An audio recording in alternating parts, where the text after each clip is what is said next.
Friends, कैसे हैं आप लोग। मैं तो बहुत अच्छी हूँ। होप सो आपने मेरे चैनल को लाइक शेयर और सब्सक्राइब तो किया होगा, पर कमेंट्स तो अभी कोई नहीं आई है, कोई भी नहीं आई। तो आप कर दो कमेंट्स भी, आपको अच्छा लग रहा है या नहीं लग रहा है। और अच्छा लग रहा है तो अच्छी बात है, अगर कुछ सुधार करना है तो वो भी बताइए, क्योंकि मुझे तो इसमें बहुत आनंद मिल रहा है, बहुत खुशी मिल रही है।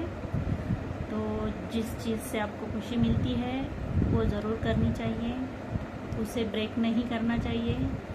आपको बताऊं, मैं इतने साल शादी के बाद मेरी शादी शहर में हो गई। मतलब मेरे पापा ने पढ़े लिखे दूल्हे के लिए बहुत लोगों के ताने सुने, पर पढ़ा लिखा ही दूल्हा ढूंढ रहे थे वो। 10 में हमारे यहाँ तो 15-16 साल की लड़की की शादियाँ हो जाती थी गांव में, उससे भी जल्दी हो जाती थी। पर मैं जैसे तैसे 20 साल तक मेरी शादी नहीं हुई। मेरे पापा ने मुझे पढ़ाया भी। हाँ, मैं उसमें थोड़ी कमज़ोर हूँ पढ़ाई में बट पापा ने तो पढ़ाया। हाँ, तो मेरी शादी की स्टोरी छोटा सा हिस्सा बताऊंगी बहुत ज़्यादा नहीं। जैसे कि गांव में लड़कियों की उम्र ज़्यादा हो जाए तो सब बातें करते हैं, वैसे ही मेरे बारे में सब बातें कर रहे थे कि बड़ी हो गई लड़की। और पापा की मतलब पापा कोई बहुत ज़्यादा पैसे वाले नहीं थे, गरीब। वो टाइम तो सब लोगों के पास गरीबी ही थी। अभी तो कोई बाहर मजदूरी भी करने जाए तो 1500, 300, 400 कमाई लेता है। उस टाइम तो मुझे याद है जब मैं छोटी थी तो 10-20 रुपए में वो दिन भर खेत में काम करने वाली महिलाएं मिलती थी। मतलब मैंने भी किया है वैसा काम। तो मेरी चाचा की बेटियों की भी शादी हो गई थी मेरे से पहले, जो मुझसे छोटी थी। मतलब उनकी 13-14 साल में ही शादी हो गई थी और मैं तो पढ़ ही रही थी। मतलब अगर हो नहीं रही है शादी तो पढ़ाई करवाना ज़रूरी है, ऐसा पापा को लगता था, तो मुझे भेजते थे। पर मैं ज़्यादा स्कूल नहीं जा पाती थी, क्योंकि उस ज़माने में इतना तो नहीं पढ़ाते थे लड़कियों को। तो वो सबके ताने सुन के भी मुझे भेजा करते थे स्कूल, कॉलेज मतलब 11th-12th की। पर वो टाइम में मैं अकेली थी, जो हमारा खेत 1 किलोमीटर गांव से दूर था, और वहाँ से गांव से दूर 1 किलोमीटर जब पैदल चल के जाना था तभी बस ऑटो या कुछ मिल जाता था शहर में जाने के लिए, जहाँ कॉलेज था 11th-12th का। तो कोई भी अपनी बच्चियों को गांव से बाहर भेजता नहीं था। मेरी बैच की बस 2 ही लड़कियाँ, वो भी किसी ने मामा के यहाँ एडमिशन लिया और दूसरी ने भी ऐसे ही कहीं पे एडमिशन लेके 11th-12th पूरी की। मतलब वो भी कॉलेज नहीं गई। और मेरा तो मैं अपने गांव से ही किया। गांव में आती थी, गांव से शहर जाने के लिए 1 किलोमीटर चल के जाना पड़ता था, या फिर गांव में 6 बजे सुबह 6 बजे ऑटो वगैरह मिल जाते थे। तो ऐसा करके मैंने वो कॉलेज पूरा किया। मतलब कुछ ज़्यादा दिन गई नहीं मैं, 11th में थी तो पहले 1 आध महीना गई होंगी, और 12th को भी वैसा ही। मतलब महीने में 2-4 बार जाके आना। तो बताइए मैं कैसे होशियार बनती पर ये नहीं बोल सकती मैं, क्योंकि वो जितना उन्होंने मुझे पढ़ाया वही खूब बहुत हुआ।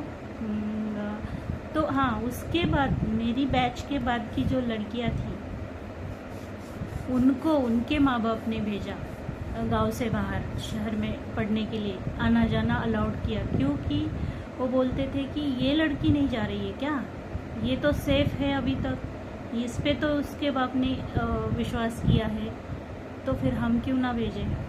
तो मेरे क्लास के बाद की पीछे की लड़कियां कॉलेज करके कोई पुलिस इंस्पेक्टर बनी, शायद 1-2, और कोई टीचर बनी, और मतलब हो गया। वहाँ से आगे गांव वालों ने बच्चियों को जाने दिया स्कूल, कॉलेज। और हाँ, शादी की बात हो रही थी। तो हाँ, मेरे लिए बहुत सारे लड़के देखने आते थे, पर बाबा को तो पढ़ा लिखा चाहिए था। भले ही ज़्यादा प्रॉपर्टी ना हो, बस वो पढ़ा लिखा होना चाहिए, बहुत सारा पढ़ने वाला, मतलब डिग्री वाला।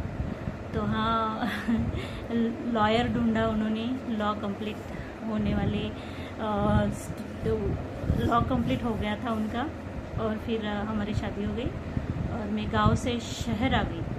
और शहर आने के बाद मैं गांव की गवार जैसी दिखने वाली, पर मैं गवार नहीं थी पर कुछ कुछ जो बहुत कमी थी मुझ में, वो सब मैंने सीख ली। मैंने खुद को चेंज किया।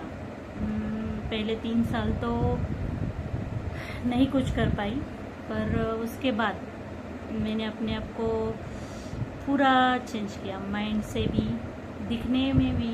अगर मैं शादी के पहले वाला आपको पिक दिखा पाती, फ़ोटो दिखा पाती, मतलब मुझे नहीं पता कि इसके साथ उसे कैसे एडजस्ट किया जाए, इसलिए नहीं तो मैं ज़रूर दिखाती आपको।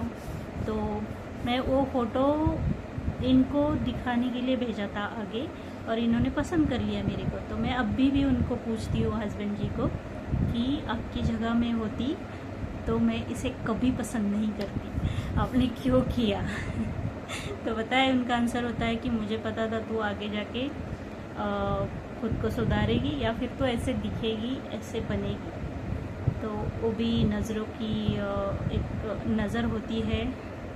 और आज मैं सच में बहुत चेंज हो गई हूँ। मुझे लगता है कि दूसरों को चेंज करने से आसान है खुद को चेंज करो, उस हालात में, उस वक्त में।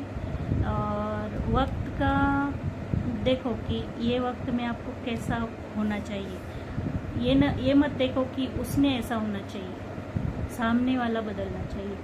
नहीं, आप खुद बदलो पहले, फिर वो अपने आप बदल जाता है।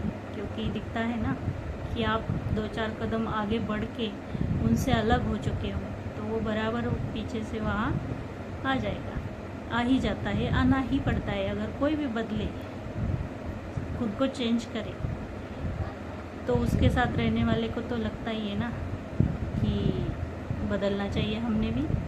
और बात बदलने की नहीं है, पर मुझे लगता है मैं हर बार खुद को ढाल लेती हूँ उस परिस्थिति में। पर हाँ, मुझे अभी तक ये नहीं पता है, या फिर मुझे अभी तक ये समझ में नहीं आता है कि मेरे में क्या टैलेंट है। देखो, मेरे को इंग्लिश ज़्यादा नहीं आती, पर मैं पढ़ी लिखी हूँ, तो मुझे बाहर के सारे काम आते हैं। पर मुझे ये नहीं पता कि दूसरा और क्या टैलेंट है मुझ में। मैंने कितने सारे क्लासेस लगाए, डांस क्लास लगाया, ड्राइंग क्लास लगाया, मैंने इंग्लिश स्पीकिंग कोर्स भी किया, सब आधे आधे छोड़ दिए क्योंकि उसमें मज़ा नहीं आता था। अभी हाँ, वो सिंगिंग का क्लास लगाया, ड्राइविंग क्लास का तो कल ही बोली आपको। हाँ, उसमें सिर्फ स्कूटी चलाना आ गया मेरे को। मैंने सिलाई क्लास लगाया सिलाई मशीन भी ला के रखा है घर में, और कुछ तो किया था, पर किसी में भी मेरा टैलेंट बाहर नहीं आ रहा है। और क्या, कुछ तो किया था मैंने, नाटक में भी भाग लिया था, वहाँ भी थोड़ा जमा मेरे को, पर कहाँ नाटक करेंगे ना। फिर गेम वगैरह, ये कुछ भी ऐसा कहीं पर भी बाहर नहीं आ रहा है कि क्या कुछ है क्या मुझ में। पर मैं रुकती नहीं, कुछ और नया कर लेंगे। हर बार कुछ नया करती हूँ, बहुत बार आधा अधूरा छोड़ देती हूँ। अभी मैंने तबला बजाने का क्लास भी ढूंढा है, अभी मैं उसको भी स्टार्ट करने वाली हूँ जून से पर जिन चीज़ों में आपको कुछ हर वक्त कुछ ना कुछ करने में, करते रहने में आनंद आता है, तो वो करना ही चाहिए। मैं अपने ही बारे में बताऊंगी ना स्टोरी में, है ना, किसी और के बारे में या फिर किसी और को ज्ञान देने का मुझे कोई शौक़ नहीं है, क्योंकि हर किसी की अपनी ज़िंदगी है और हर किसी के अपने प्रॉब्लम्स होते हैं। मुझे जो सही मतलब मुझे जो अच्छा लगता है उसके लिए मेरे पास टाइम है, मेरे पास उसको करने देने के लिए ज़्यादा परमिशन निकालने की ज़रूरत नहीं पड़ती, इसलिए मैं करती हूँ। पर हर किसी का ऐसा नहीं है, नहीं होता। हर किसी का अलग ही लाइफ है, तो उसके प्रॉब्लम्स भी अलग ही है। तो उनको मैं नहीं कह सकती कि हाँ मैंने ऐसा किया है तो आप भी करो। और मैं किसी और को और के बारे में भी नहीं बता सकती, क्योंकि क्या कभी मैं किसी के घर पे जाके थोड़ी रुकी हूँ तो मुझे उसका सब कुछ पता होगा, तो मैं उसका कैसे बताऊँगी। तो मैं अपने भी बारे में बताऊँगी। और आप मुझे सुन रहे हो, अगर सुन ही रहे हो अच्छी लग रही है मेरी बातें, तो हाय या कमेंट्स ज़रूर कीजिए। आज के लिए इतना ही काफ़ी है। Thank you.